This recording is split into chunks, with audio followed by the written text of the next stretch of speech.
What's going on, guys? Welcome to the Two-Wheeled Rider YouTube channel, and tonight we are going to review a pair of boots, but I'll explain this in a second.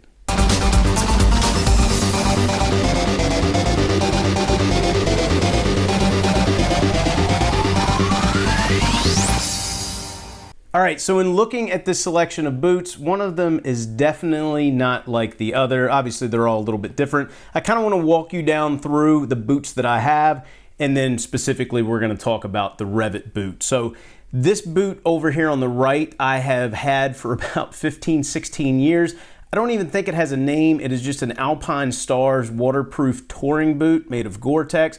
They're still holding up great, but a couple of years ago I decided to switch over to this Alpine Stars boot, which is the Belize boot. It's the shorter version of the, I believe it's the Caracal. And if I got that name wrong, I'll fix it. This is a 100% waterproof boot with Dry Star technology, which is like Alpine Star's version of Gore-Tex. It's just a little bit cheaper, but it works great. Never had any issues out of this boot. This is like more of an adventure style boot. Right here is the, I believe this is the Alpine Stars SMX 6 boot. This is a little more sporty road race oriented boot, but you could use it for street riding. Very comfortable boot, also waterproof with Alpine Stars Dry Star technology. This, which is dirty because I just raced this past weekend, is the Alpine Stars Tech 7 dirt boot, or dirt bike boot. The only one higher than this is the Alpine Stars Tech 10, which adds a little bit more protection, is a little bit heavier. This isn't waterproof, but it is water resistant. And then over here we have the Rev It Yukon. So this is the one we're going to talk about tonight, but I just wanted to show you these boots for comparison's sake, and then we're going to do a little bit of comparison between these and this Rev It boot, but let's get these cleared off and talk about the Rev It Yukon. So this is a review video I've been wanting to make for a very, very long time.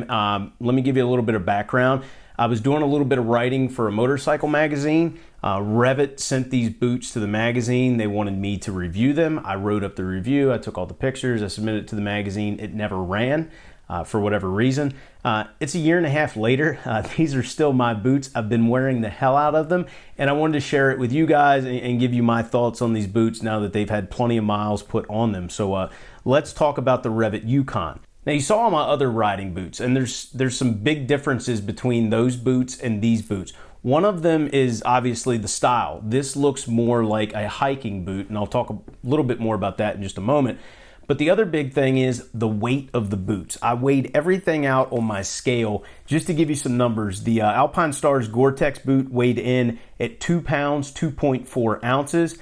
The Belize Dry Star boot weighed in at 2 pounds, 15.2 ounces.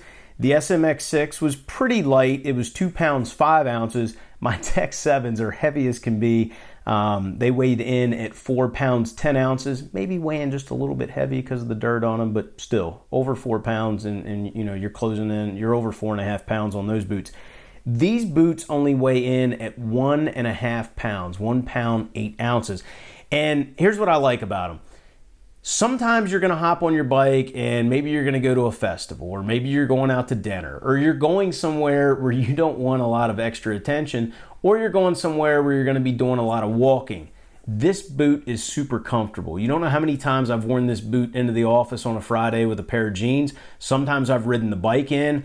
Sometimes I've just worn the boot because it's really, really comfortable. Speaking of comfortable, these are my old Timberland boots, which obviously there's not a whole lot, you know, they look, styling's about the same. Obviously there's a few small differences between them. This boot weighs in at 1 pound, 8 ounces. This boot weighs in at 2 pounds, 5 ounces. So these are even lighter than your traditional hiking boot. So aside from the style, which is great, these are like a suede finish. They also make these in a different model where you can get them in brown or black, and they're a leather finish. It's whatever look you want. Those are called a different name. I'll flash them up on the screen. But there's really no difference between the Yukon and the other Rev It boot, other than this one's more of a suede finish and the other one's more of a leather finish. But what separates these from your traditional hiking boot is these are CE rated. So let me go over some of the features. Obviously, you know, you've got some flex there, so when you're walking around, they're not as uncomfortable as your traditional boot. They do have a reinforced toe in the front. They have a reinforced heel in the back. I believe this is I forget what they call it, like a foam injection heel. Also here on the ankle, we've got armor built in on both sides of the ankle. We have a gusseted tongue on the boot. So this is, this tongue doesn't come all the way out. There is a bit of a gaiter in here. And part of the reason you have the gaiter in there is because while these aren't waterproof, they are water resistant. I've gotten them in some light rain and haven't had any rain get through. To be honest, I've never had them out in a downpour, but they're great. They're really comfortable. I wouldn't necessarily ride them in pouring down rain, but you can try them out in some lighter stuff. If you get caught in the shower, you'll probably be okay. They do come in European sizing. I believe these are size 46, which is like an 11.5 in US sizes. I typically wear a 12. These seem to fit pretty well for me, so they may run just a little bit large.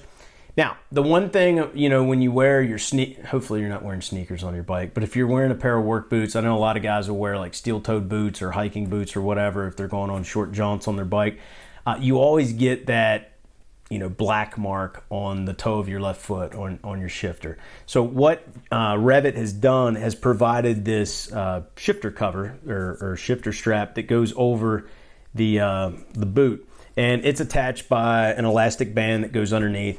It's a really good idea, and by the way, the boot used to be this color, but I told you I've worn them a lot and used them a lot.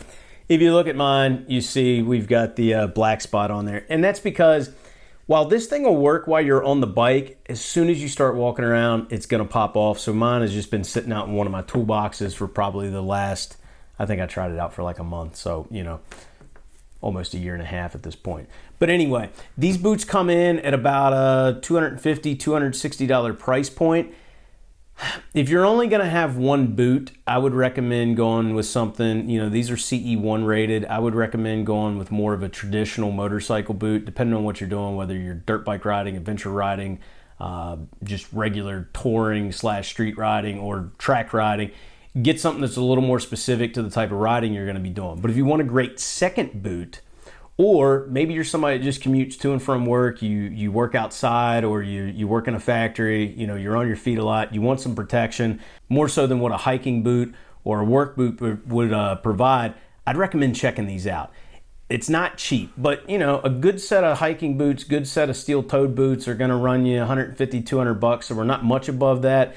And we've got CE rating. So again, I didn't buy these boots, but Rev It didn't pay me anything to do this. The magazine didn't either. I just got to keep the boots.